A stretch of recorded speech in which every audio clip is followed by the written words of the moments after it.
भरत सभी समाज से यहाँ आ रहे हैं। हरि लखन सपन यह नीक न होई राम कथे कुचाहु सुनाए मोही रामा। ये भैया लखन, ये स्वप्न कुछ ठीक नहीं है, इसका परिणाम भयानक भी हो सकता है। बहोर सोच बसु भैंसियर बनू कारण कवन भरत आगमनु। समझ में नहीं आता है भरत जी के आने का क्या कारण है।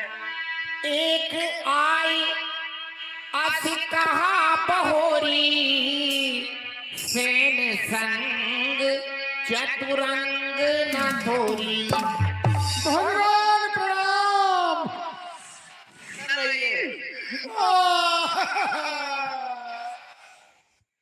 प्रभु मर गए। क्यों मर गए भैया? प्रभु को अयोध्यापुरी के रहने वाले भरतलाल है, उनके संग में चतुरंगनी सेना महाराज। ऊंट पे ऊंट, घोड़ा पे घोड़ा, हाथी पे हाथी चले आ रहे महाराज। मेरी 100 बीघा ईखई महाराज घोड़े की मार मार टाप के जड़ तो हो गई ऊपर और फुलक हो गई नीचे। मैंने पूछे कछु कया गुसाई सेवक सामने ना दीप दिखाई रामा। हे स्वामी, मैं आपसे बिना पूछे कुछ कहता हूँ। सेवक समय पर पिटाई करने से भीख नहीं समझा जाता है। नात सुहग सुट सरल चित और सील स्नेह निधान सब पर प्रीत प्रतीत जिए जाने आप समान। हे नाथ, आप सरल हृदय तथा स्नेह के भंडार हैं। आपका सभी पर प्रेम और विश्वास है। हरि विषय पाए प्रभु ताई मोरे मोह बच होए जनाई। हे नाथ, विषय जी प्रभु का पाकर अपना असली रूप प्रकट कर देता है। भरत नीति परायण, साधु और चतुर हैं।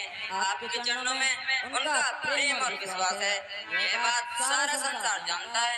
कोटिल कुवंड अवसरता की जान राम वनवासी एकाकी। ये भरत जी आज राज्य नामक पाकर और मर्यादा को मिटाकर चल दिए हैं।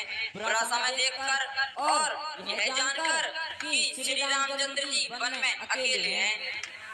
कर कुमंत्र मन साज समाजु आए करे अकंटक राज। अपनी मनोरंजन करके और सेना लेकर अवध में निष्कंटक राज करने के लिए वन में आ रहे हैं। जो जिए होत न कपट कुचारी कहे सुहात रथ गाज बजारी। उनके मन में बुरा विचार नहीं होता तो वह रथ, सेना, हाथी और घोड़े लेकर नहीं आते। भरत का भी इसमें कोई दोष नहीं है। राजपद पा जाने पर सारा संसार पागल हो जाता है। सस गुर तिये गामी न भुत चढ़ू भूमि सुरजान लोक वेदते विमुख भा अधम न देन समान। चंद्रमा गुरु पत्नी गामी हुआ, राजा नहुस ब्राह्मणों की पालकी पर चढ़ा और राजा बैन के समान तो कोई नीच नहीं होगा जो वेद और लोक दोनों से विमुख हो गया। सहस बाऊ कहीं न राज मद दीन कलंक। सहस्रबाहु और देवराजेंद्र और त्रिशंकु आदि किसको राजपाल ने कलंकित नहीं किया। भरत ने भी यह उपाय ठीक समझा है। शत्रु और ऋण को जरा विशेष नहीं रखना चाहिए। अनुचित नाथ न मानव मोरा भरत हमें उपचार न थोरा। हे नाथ, मेरा कहना अनुचित मत मानिएगा। आप भरत ने हमारे साथ कम छेड़छाड़ नहीं की है, आखिर कहाँ तक सहा जाए और मन मारे रहा जाए। धनुष बाण हमारे हाथ में है और श्री रामचंद्र जी हमारे साथ में। आज राम से वकी चलाया रो भरताए समार सिखावन दे। हे नाथ, आज मैं आपके सेवक होने का यश लूंगा और भरत को संग्राम में मारूंगा। आई बना भले सकल समाजू प्रगति करौर से पाछे आज। अच्छा हुआ जो आज सारा समाज इकट्ठा हुआ है। आज मैं पिछला बैर निकाल लूंगा। जैसे सिंह हाथियों के समूह को नष्ट कर देता है, इसी प्रकार मैं भरत की सेना को संग्राम में बाण से धराशायी कर दूंगा। हे भाई, शीघ्र आज्ञा दो, उस भरत को अब देखूंगा मैं। अन्याय न्याय पर चलता है, ये कैसे होने दूंगा मैं।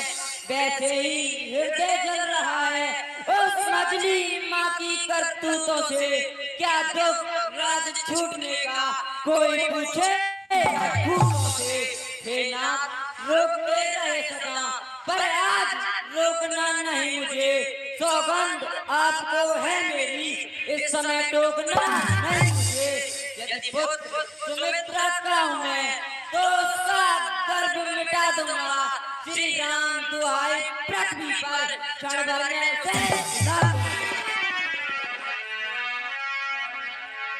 और जग भई मगन गगन भई पानी रामा रमा। जग भई मगन गगन भई पानी रामा रमा।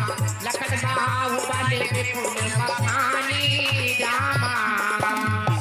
सावधान सावधान, हे अनंत भगवान, हे जगत के आधार श्री लक्ष्मण जी, कोई भी काम बिना सोचे विचारे नहीं करना चाहिए। बिना विचारे जो करे सो पाछे पछताए। काम बिगाड़े आपनो जग में हो हसाए। हे अनंत भगवान, आप तो जगत के आधार हो, आप सब सामर्थ्यवान हो, परंतु प्रभु आज यहाँ पर भरत जी श्री राम जी को मनाने के लिए आ रहे हैं। उनसे लड़ाई का तो कोई प्रश्न नहीं उठता। भरत जी तो वास्तव में ही भक्तों के शिरोमणि हैं। कही तात तुम नीति सुहाई, सब ते कठिन राज मद भाई। हे भाई लखन, तुम सत्य कह रहे हो। वास्तव में राजपद सबसे कठिन है। सुनहु लखन बल भरत सरीसा।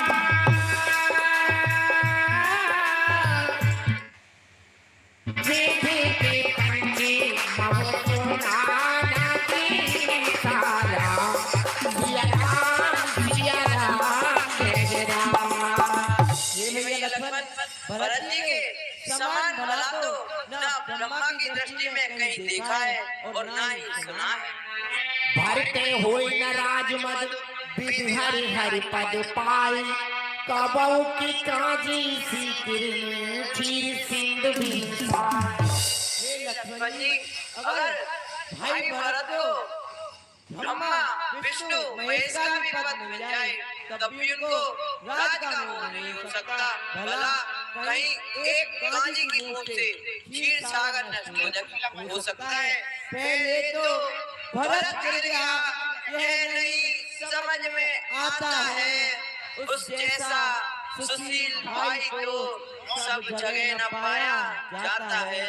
फिर भी ये मानो बदल गया, चाहता निभाना मिल नहीं उससे, उसी सेना से जय पाना कोई नहीं।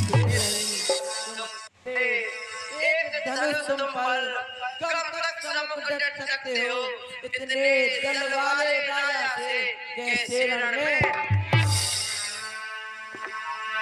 हरि तब के बाती ऊंचे चढ़े आई।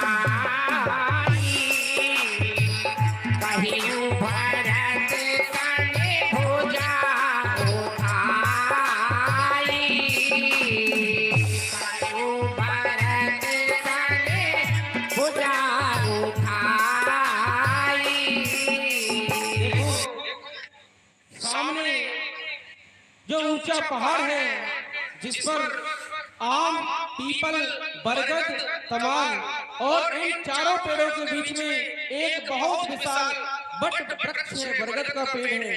उसी बरगद के पेड़ के नीचे भगवान श्री राम, माता जानकी और भैया लक्ष्मण बहुत सुंदर पर्णकुटी बना करके उसी पर निवास करते हैं। देखो सामने जो कुटिया दिख रही है। और करत प्रणाम चले दो भाई रामा रमा, प्रीत सारद सकुचाई रामा रमा। आहा, कहीं श्री रामचंद्र जी, लक्ष्मण जी और सीता जी मेरा नाम सुनकर उस स्थान को छोड़कर दूसरे स्थान न चले जाएं। पाही नाथ कहे पाही गुसाई, जय जय सीता राम हरे। भूतल परे लकुट की नाई, जय जय राजा राम हरे। वचन सपेनु लखन पहचाने, जय जय सीता राम हरे। करत प्रणाम भरत किए जाने, जय जय राजा राम हरे। हे प्रभु, भरत जी आपको प्रणाम कर रहे हैं। उठे राम सुन प्रेम अधीरा, जय जय सीता राम हरे।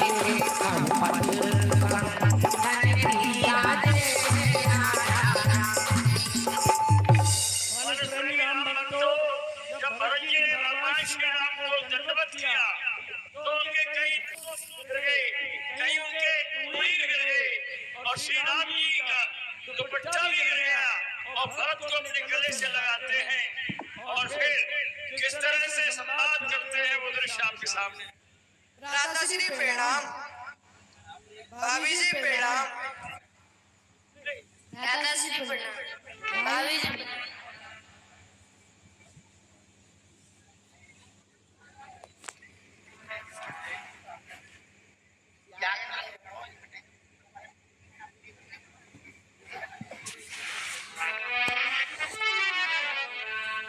हे भैया, गांव से माताजी और गुरुदेव आए हुए हैं। भैया माता जी और गुरु जी आए हुए जी हैं, भैया। चलो उनके पास चलते हैं।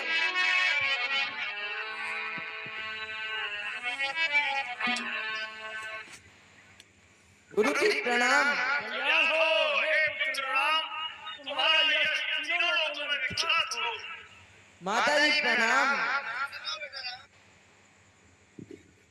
गुरु जी प्रणाम। भाग्यवती हो देवी सीता। माता जी प्रणाम। गुरु जी प्रणाम। कल्याण हो भरत प्रेमी लक्ष्मण, तुम्हारा यश तीनों लोगों में विख्यात हो। माता जी प्रणाम।